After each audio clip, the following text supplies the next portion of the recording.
ऐक, संकेत मागतोस ना आमच्याकडून? रोज नाही, पण कधी कधी मनातून विचारतोस, माझी वेळ येईल ना, मी योग्य वाटेवर आहे की नाही? मग पुन्हा शांत होतोस, कारण तुला वाट पाहायची सवय झालीये. तू खूप वेळ वाट पाहिली आहेस उत्तरांची, बदलाची आणि थोड्या दिलास्याची.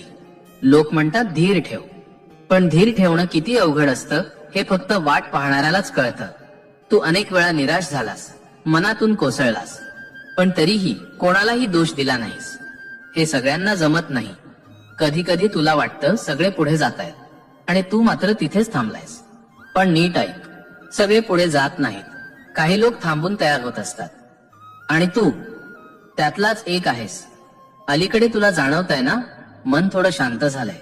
राग पटकन येत नाही, सगळ्यावर लगेच प्रतिक्रिया देत नाहीस. हा पहिला संकेत आहे. तू बदलतोयस. काही गोष्टी ज्या आधी खूप महत्वाच्या वाटायच्या आता तितक्या मनावर घेत नाहीस. काही लोक आपोआप दूर जात आहेत आणि त्याचं फार वाईटही वाटत नाही. हा दुसरा संकेत आहे. जेव्हा माणूस आतून बदलतो तेव्हा सगळे सोबत चालत नाहीत, आणि ते चुकीचं नाही. कधी कधी एकटेपणा येतो, पण तो आता घाबरवत नाही, तो विचार करायला शिकवतो. हा तिसरा संकेत आहे. पूर्वी जे मिळालं नाही त्याचं दुःख खूप काळ मनात राहत होतं. आता अजूनही वाटतं, पण ते अडकून बसत नाही. हे सगळं साधं नाही, पण हेच तुझ्या प्रतीक्षेचं फळ आहे. तू रोज मनात विचार करतोस, माझी वेळ येईल ना, माझं काही होईल ना. आज आम्ही तुला थेट सांगतो, तू योग्य वाटेवर आहेस. प्रतीक्षा म्हणजे शिक्षा नाही, प्रतीक्षा म्हणजे तयारी.